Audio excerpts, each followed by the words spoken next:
Boa tarde. Estamos hoje seguindo com a disciplina de placas e cascas do curso de Engenharia Aeroespacial da Universidade Federal do ABC, nesse segundo quadrimestre de 2022. Nós vimos a parte teórica, né, de teoria da elasticidade em duas dimensões para análise de chapas. Como vocês se lembram, né, chapas são estruturas planas, finas, né, uma dimensão, a espessura muito menor que as outras duas, e onde os carregamentos estão contidos no próprio plano da peça. Nós vimos que a solução teórica, né, a solução analítica é muito difícil, né, chata de se fazer.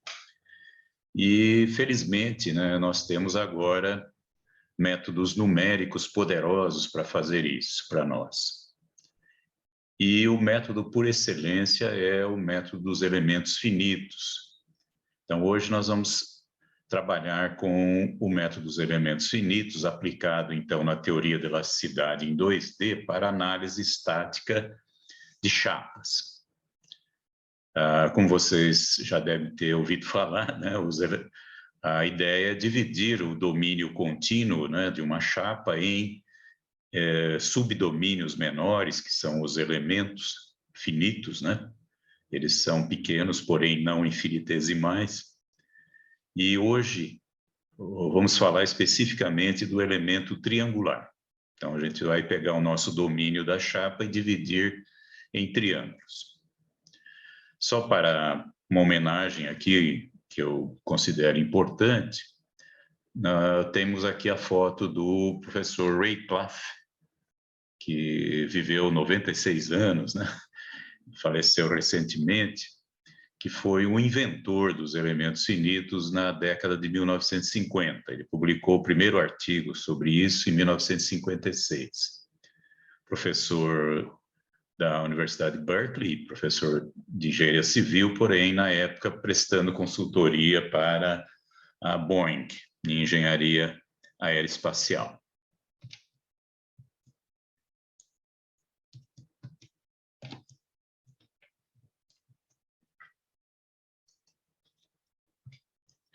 Então, vamos começar aqui, já de cara, falando num exemplo para poder explicar melhor as coisas, né? Então, nós temos aqui uma chapa em forma trapezoidal, as dimensões estão aqui, o carregamento é o peso próprio e uma outra carga externa P aplicada. E nós vamos dividir artificialmente, né, o domínio desse trapézio em triângulos.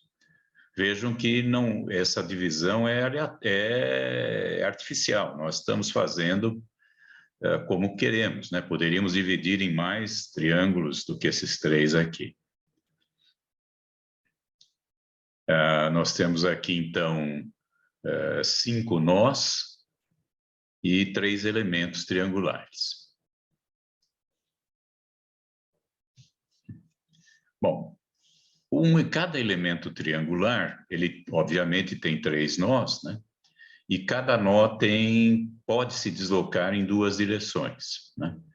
Que essas letras Q minúsculos são o nome desses deslocamentos, Q1, Q2, 3, 4, na ordem anti-horária aqui que a gente pega para fazer essa numeração. Então, podemos reunir esses deslocamentos nodais num vetor de deslocamentos nodais Q minúsculo, com 6 componentes.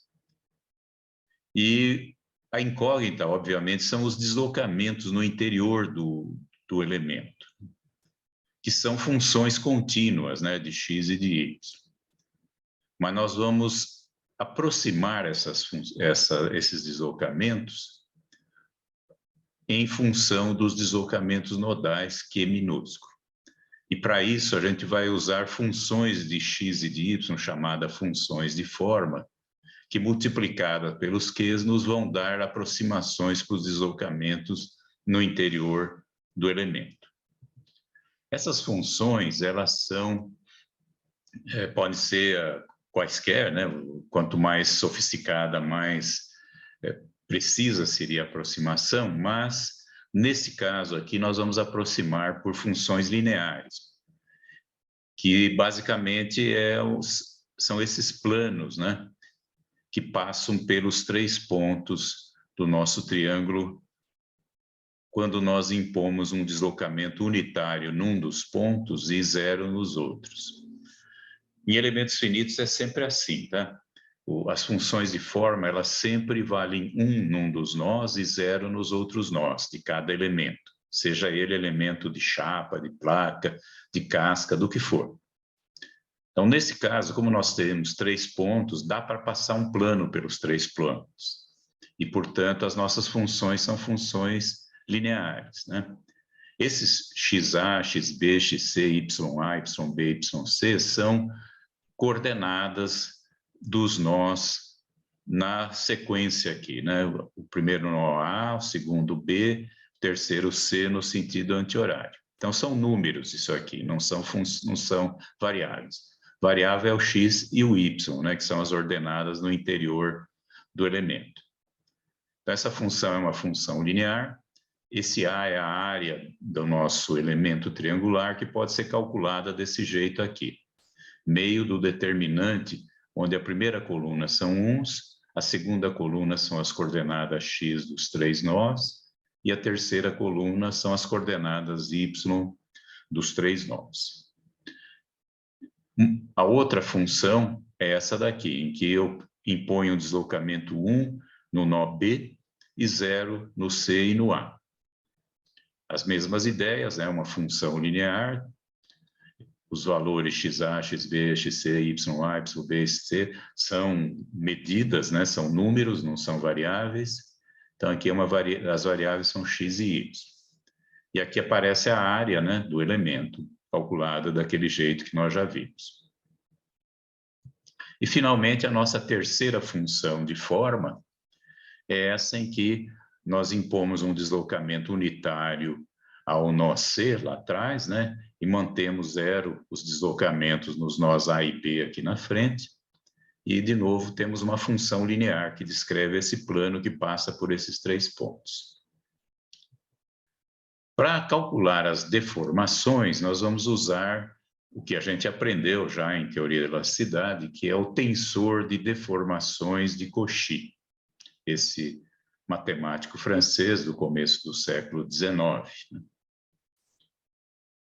Que são aquelas deformações que a gente já trabalhou, né? Nós temos aqui o ponto P, que se desloca U e V, um ponto A, uma distância dx, que passa para a linha, né? E o ponto B, que passa para a B'. E a gente, então, pega e define a deformação na direção de x como a diferença entre o P', A' e o PA, dividido pelo comprimento inicial PA, né? Que é dx. E a deformação na direção de y seria a diferença entre o P', B' e o PB, dividido pelo comprimento inicial, PB, que é o dy, né? E além dessas deformações lineares, eu tenho também uma variação de ângulo, né? Já que aqui nós tínhamos segmentos ortogonais e agora não são mais. Então, eles agora têm uma diferença de ângulo, uma distorção. E, como nós já vimos, o vetor das deformações, que tem a deformação εx em x, a deformação y, εy, e a mudança de ângulo γ(xy). Ele pode ser escrito em função das funções, né, u e v de deslocamento, através desse operador diferencial L. Então, εx é del u, del x. Εy é del v, del y. E γ(xy) é del u, del y mais del v, del x. E, como a gente já viu também em teoria da elasticidade, a relação entre tensões e deformação é a lei de Hooke, né, que diz que as tensões são proporcionais às deformações. Esse é o Hooke, né? Essa pintura é duvidosa, porque o Newton, quando se transformou presidente da Royal Society, mandou queimar todos os quadros do Hooke, que era inimigo dele, né? Então, esse quadro provavelmente é falso. Bom, então a relação da lei de Hooke é que as deformações são proporcionais às tensões. Em uma dimensão, seria isso que está aqui, né? Uma relação linear. E nós temos aqui a energia de deformação, que é a área desse triângulo aqui, né? Embaixo dessa reta, que é a relação linear entre sigma e epsilon. Então, essa área aqui é energia por unidade de volume. E para a nossa chapa toda, o nosso elemento de chapa toda, seria uma integral, então, dessa tensão aqui, dessa energia, né, por unidade de volume, vezes o volume.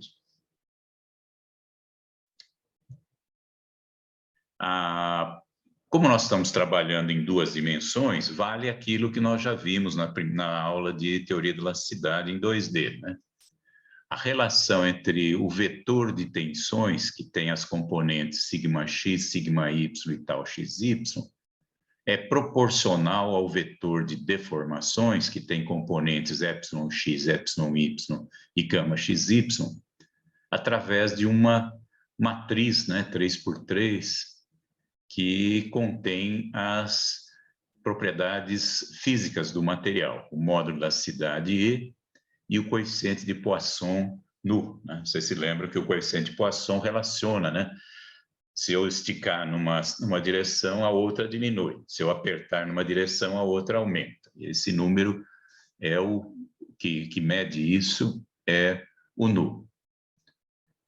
E para achar a energia de deformação, não dá mais para fazer uma área, né? Agora é uma coisa diferente, né? Então, o que a gente faz? A gente faz o produto escalar do vetor deformação pelo vetor tensão, e meio, né?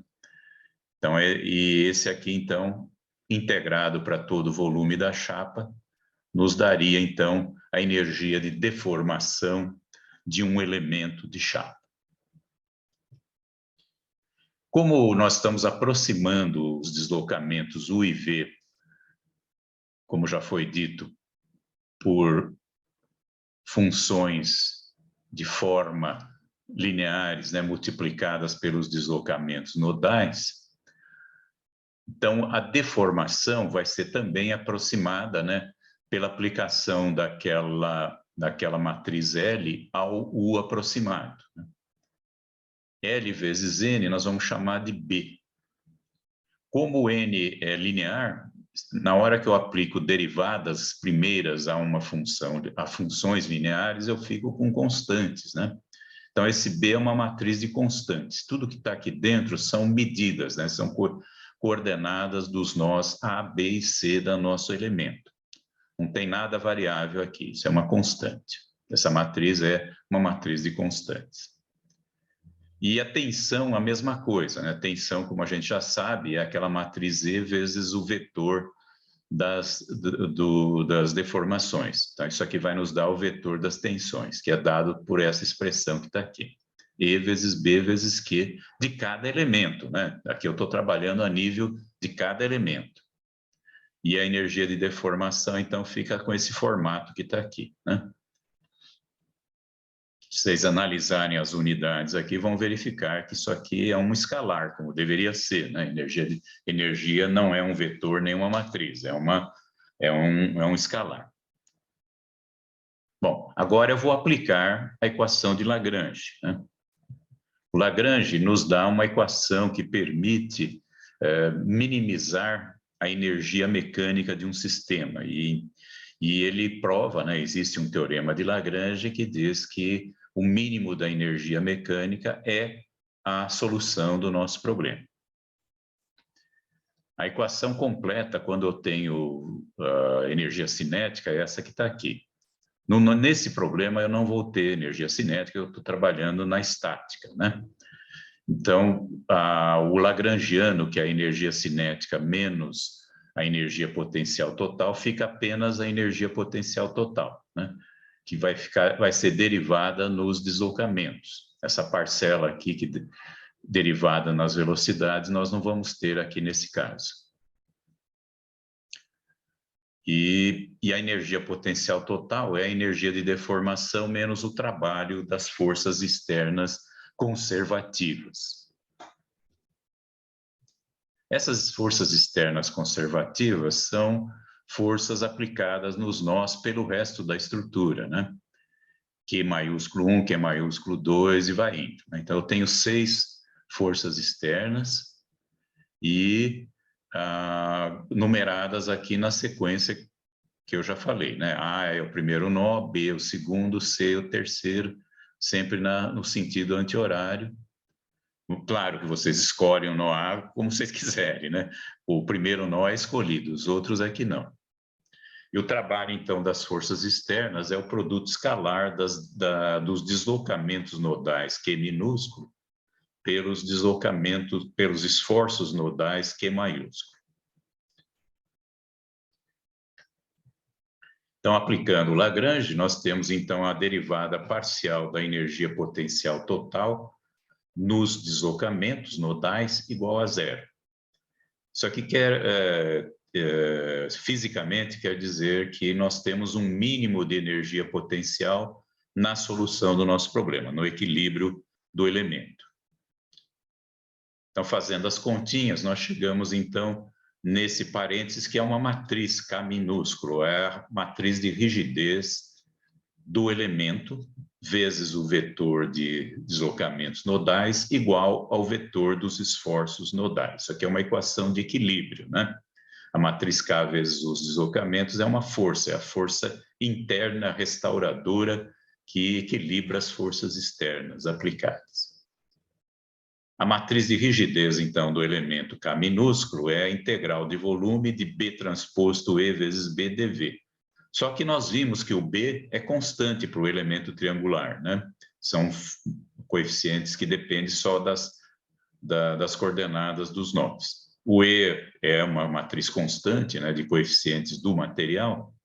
Então, tudo isso aqui é constante, sai para fora, nós temos a integral de volume de dV, que é o volume do elemento, a área vezes a espessura, se a espessura for considerada constante. Para elementos pequenos, a gente, claro, que considera a espessura como constante, né?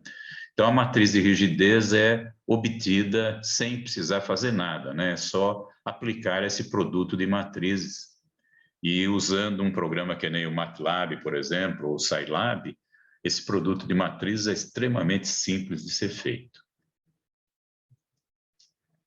Aqui está aquilo que eu falei para vocês, né? O B é uma matriz de constantes, que depende só das coordenadas dos nós, né? E a matriz de rigidez do elemento é, portanto, um produto de matrizes aqui, não precisa fazer nenhuma integração. O E são as constantes físicas, a área da seção pode ser obtida dessa forma aqui, né? Meio do determinante desse negócio aqui, e tudo põe, tá tudo fácil de fazer e programar para cada elemento. Então, se vocês tiverem essa matriz para cada elemento, nós vamos depois ter que montar a matriz de rigidez da nossa estrutura. Para explicar isso como é feito, vamos pegar o nosso exemplo, então. Então, nós temos essa chapa aqui, trapezoidal, que nós estamos dividindo em 3 elementos. Nós temos 5 nós aqui. Temos essa carga externa P aplicada de 500 kN e temos também o peso próprio da nossa chapa, que é obtido a partir da densidade, né, e da aceleração da gravidade. O material é aço, está aqui o modo elasticidade, coeficiente Poisson, e a chapa tem uma espessura de 2,5 cm, né, meia polegada, né, de espessura. Então, qual é a técnica? A técnica é o seguinte: nós vamos numerar os deslocamentos externos dos nós da nossa estrutura. Então, nós temos esses pezinhos aqui, que são os deslocamentos dos nós da estrutura. E uma parte deles são incógnitas, né? Nós não conhecemos, são as incógnitas do nosso problema. Os deslocamentos livres, né? Nesse caso aqui, P1, P2, 3, 4, 5 e 6, e 7, né, que é o deslocamento desse apoio livre aqui. E os outros deslocamentos são restritos, né? São condições de contorno, e são conhecidos, no caso, 0, mas poderia ser um valor numérico. Então, eu posso relacionar as forças aplicadas nos nós livres, que são dados do problema, né? É o carregamento do problema, e as forças nos nós restritos, que são as reações de apoio, que nós não conhecemos, com os deslocamentos livres, que são as incógnitas do problema, e os deslocamentos restritos, que são condições de contorno. A relação é a matriz de rigidez, e ela pode ser dividida também em 4, como está aqui, né? Em 4 parcelas. E nós podemos escrever, então, duas equações para achar as nossas incógnitas, né? Bom, para cada elemento, eu sei que eu tenho 6 deslocamentos nodais, mas eu preciso relacioná-los com os deslocamentos da estrutura, né? Que são o que nós vamos achar resolvendo esse sistema que está aqui. Então, eu preciso numerar, né, os deslocamentos de cada elemento, aí no caso são só 3 elementos, com a numeração geral da chapa, né, da estrutura global. Então, por exemplo, para o elemento 1, eu tenho aqui as coordenadas x, as coordenadas y, o elemento 3 também, e gero a minha matriz. O elemento 2 também, as coordenadas, gero a minha matriz, do jeito que eu expliquei, né, aquele produto de matrizes. E depois a gente vai montar, então, a matriz de rigidez K maiúsculo da estrutura, usando este algoritmo que está aqui. Então, para cada elemento, isso aqui é um loop para todos os elementos, se eu tiver 10.000 elementos, são 10.000 vezes que vai ser feito esse loop. Nós vamos, em primeiro lugar, gerar a matriz com aquele produto de cada elemento, para cada elemento fazendo aquele produto de matriz, e depois a gente vai somar essa casinho, né, essa matriz do elemento, na matriz K maiúsculo da estrutura. Para isso, eu vou usar um truque aqui, que depois vai ficar claro quando a gente analisar o programa, que é uma matriz que guarda para cada elemento qual é a numeração dos deslocamentos dos seus nós na estrutura. Então, essa matriz LM, ela guarda essa informação, né? Qual é a numeração dos deslocamentos dos nós de cada elemento na estrutura. E, com isso, eu monto a minha K maiúscula. Só que eu vou precisar só de uma parte dela, né? Essa parte KLL, vou voltar aqui atrás, que relaciona, né, os deslocamentos, os esforços nos nós livres, que é o carregamento dado, com os deslocamentos dos nós livres, que é a nossa incógnita, né? Então, essa KLL é a única que eu preciso para resolver essa incógnita, que são os deslocamentos livres. E, claro, né, que no PL aqui, na carga aplicada nos nós livres, eu vou considerar tanto a carga de 500, que é aquela carga pendurada lá no nó 4, como o peso próprio, né, da estrutura, como foi dito, que vai ser considerado. Que eu pego, então, a densidade vezes a aceleração da gravidade, vezes a área do triângulo, né, e a espessura, quer dizer, o volume, né, do triângulo, dividido por 3. Então, eu estou jogando 1/3 da massa, ou do peso, né, em cada nó da minha estrutura. E aí resolvemos, então, aquela equação que eu falei, né? O deslocamento dos nós livres depende só, né, do carregamento aplicado nos nós livres e dos deslocamentos restritos, as condições de contorno, que no caso são 0, né? Então, isso aqui nem vai ter. E para achar as reações, a gente usa a segunda equação lá, né? As reações PR são dadas por esse produto de matrizes que está aqui. Então, está aqui a solução do nosso problema, né? Os deslocamentos estão aqui. E os esforços nodais estão aqui.